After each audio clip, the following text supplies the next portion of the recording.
Until fairly recently, when people were sick, they would visit the GP or go to A&E. Many of those visits were unnecessary, as other sources of advice were adequate, quicker, and cheaper.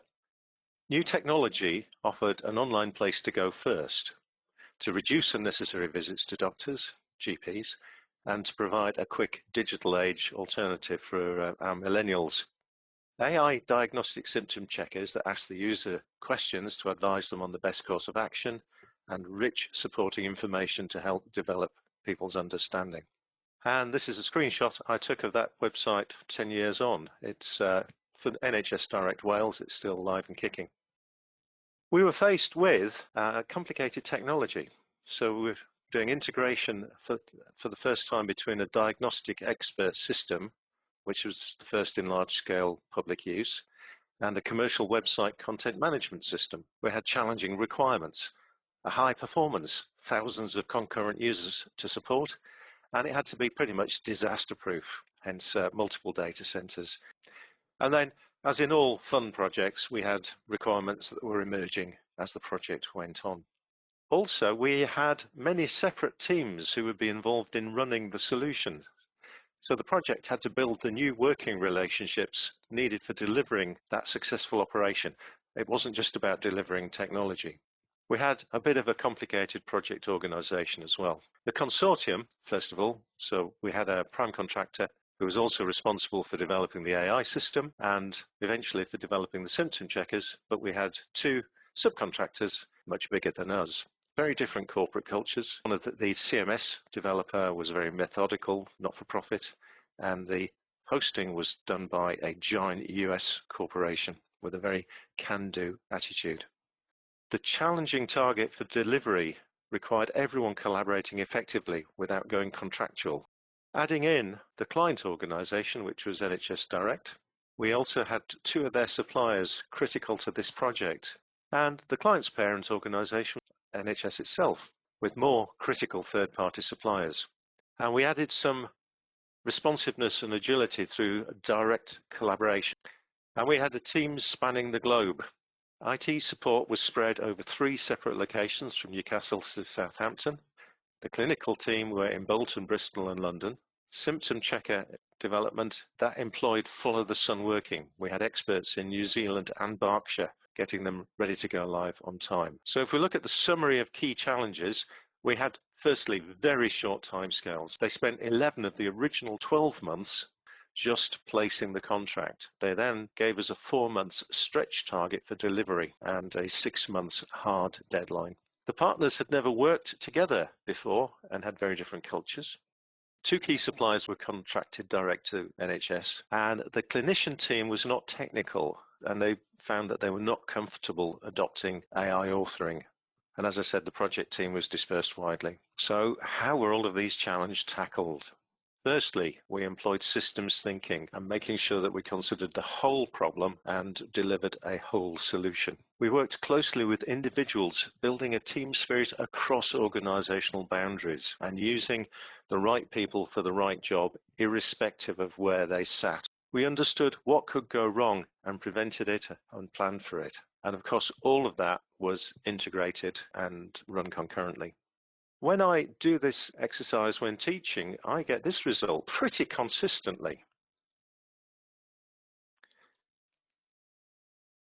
What happens if you deliver to the documented requirements and they are incomplete, they don't solve the problem, and are not fit for purpose?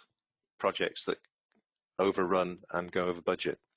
Very recently been in the news, just the 737 MAX. Systems thinking helps address understanding the complete scope of the solution and its interaction with the environment, which avoids unexpected impacts and helps with understanding the dynamics of the solution in use. Boeing designers broke their smart pilot dumb aircraft model and introduced smart aircraft systems without briefing the pilots. So they didn't know what to do when those systems failed. If we look at a project, we've got objectives coming into the project, we've got resources going into the project, and we're looking at the output. Effectiveness is how well the objectives are achieved. And efficiency is about how the resources are used. What I would stress is that if you are not effective on a project, There is no point being efficient. And this is echoed in systems thinking's principles. First principle is focus on effectiveness, not efficiency. Resist the urge to come to quick conclusions. Understand the bigger picture. We've just completed an exercise in the SIG using systems thinking to forecast the economic impacts from COVID, to challenge planning of major infrastructure projects, and recognize that a system's structure generates its behavior. Make assumptions explicit and test them. Even the blindingly obvious can be wrong. Change perspective to increase understanding. I needed 5 different perspectives on one program to bound the scope. And appreciate that mental models define current reality and expected futures. We all use the same words, but many with different meanings. Another way of thinking about the problem is as an iceberg. There is a lot more below the surface than is visible above, if you don't probe down and understand what lies beneath. Let's talk about scope first. Western culture has centuries of reductionist thinking, analysis, specialization, ever tighter focus on details and quick wins. This has a real weakness though. If we are to look at the future of the car, does it lie solely in improving its existing components?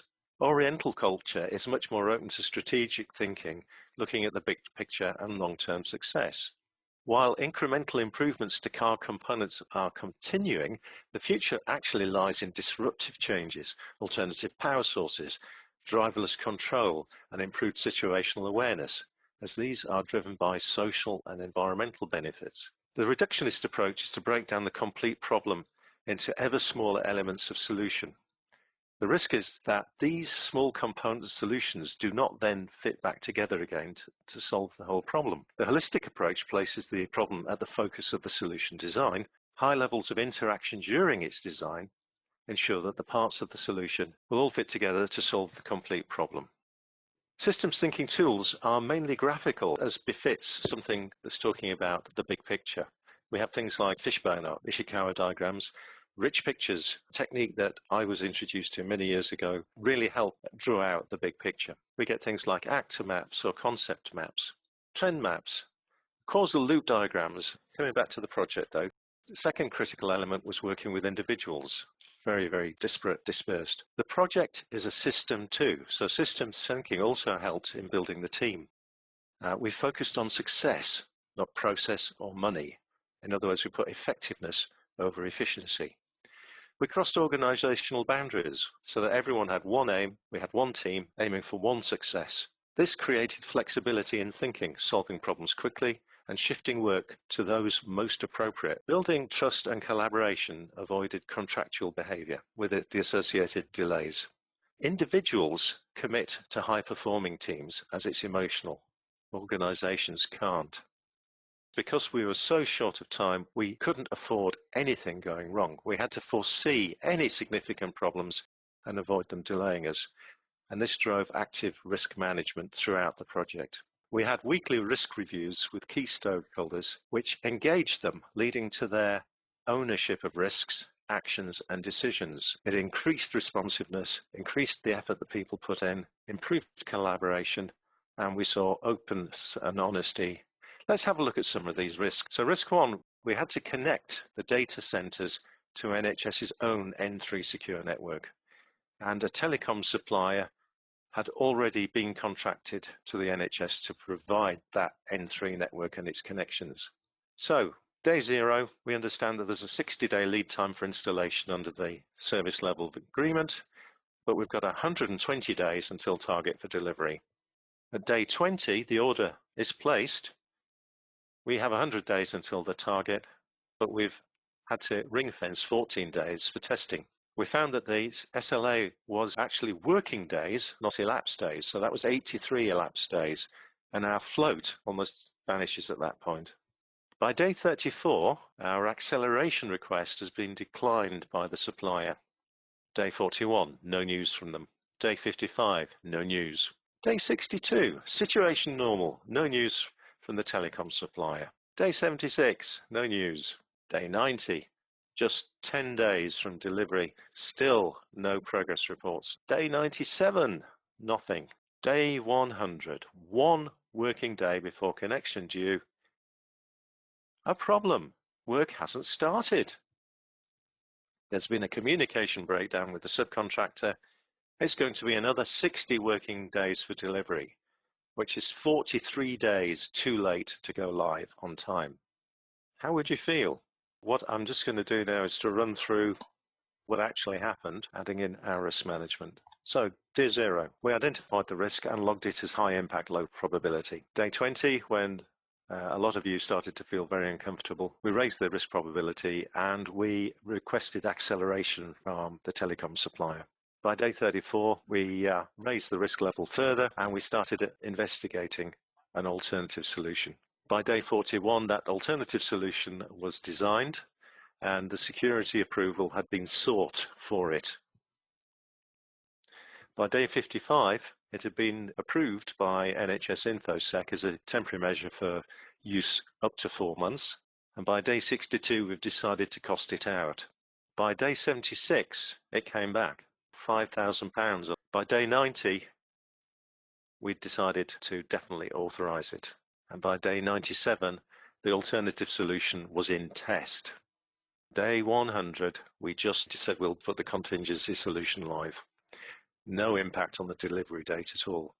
Moving on to the next risk. The NHS direct clinical team, clinicians who were supposed to be providing the knowledge base, was composed of very senior nurses, not millennials, and building knowledge-based systems is still programming. They were not comfortable at all. They were classic mature experts. Sticking with the clinical team to use our authoring tools risked not being able to deliver on time. And so we went back to NHS Direct and they agreed to outsource those symptom checker developments, with the clinical teams testing and ratifying those symptom checkers before go live. So it was an equitable splitting of the workload. Another risk that we identified was performance. Relational database management systems are simply not designed for speed. Yet in the contract, we had a minimum performance level with heavy financial penalties if we didn't achieve them. So I demanded performance testing as soon as possible. The in-house project manager put together a lovely little load testing simulator, which revealed a 20% shortfall in performance. And as the real world was only going to be tougher than the simulator, we needed to do something. Option 1 was to fix now. That would cause delays because we had a very, very small team, and the risk was that we'd miss delivery. The other option was to fix it after go live and hope that the demand wouldn't reach that service level agreement until after it had been fixed. The team voted with their feet and fixed it immediately. The SLA was hit within 3 weeks of going live, and the redesigned solution supported more than 200% overload against the SLA without batting an eyelid. So the client was very happy and we were very happy. So what was the project outcome? It was delivered in 6 months, not 12, and within budget. It met all the functional requirements and it massively exceeded performance requirements, and it transformed the flexibility of the website to launch new symptom checkers. We went live with the 5 symptom checkers that had been on the original website that we were replacing. But that had climbed to 44 in just 6 months. And the other thing was that the editorial team could update the content at will without having to go through any sort of IT development process. Would you rate this as a high-performing project? Well, the customer thought so. They announced they had saved £65 million in year 1 alone, and it went on to win 4 awards, not least of which was a Queen's Award for Enterprise and Innovation for the prime contractor who provided the AI element of this website. So just to recap, how was success achieved? Systems thinking. We considered the whole problem, both how the solution was going to address the NHS Direct problem and how the project was going to deliver given the very tight constraints. We worked closely with individuals and built a team spirit. We didn't let organisational boundaries stand in the way of very tight and effective collaborative working. We put a lot of effort into understanding what could go wrong, and we planned for and prevented. That was very effective indeed. All of it was integrated, done by a very small core team, having our risk reviews once a week, including very senior stakeholders. All the detailed, gritty work, all the key decisions were made on those weekly meetings. Here are contact details for further information. Dynamic Technologies would like to thank the Association for Project Management for both hosting and recording the webinar, the URL for which is in the notes below this video.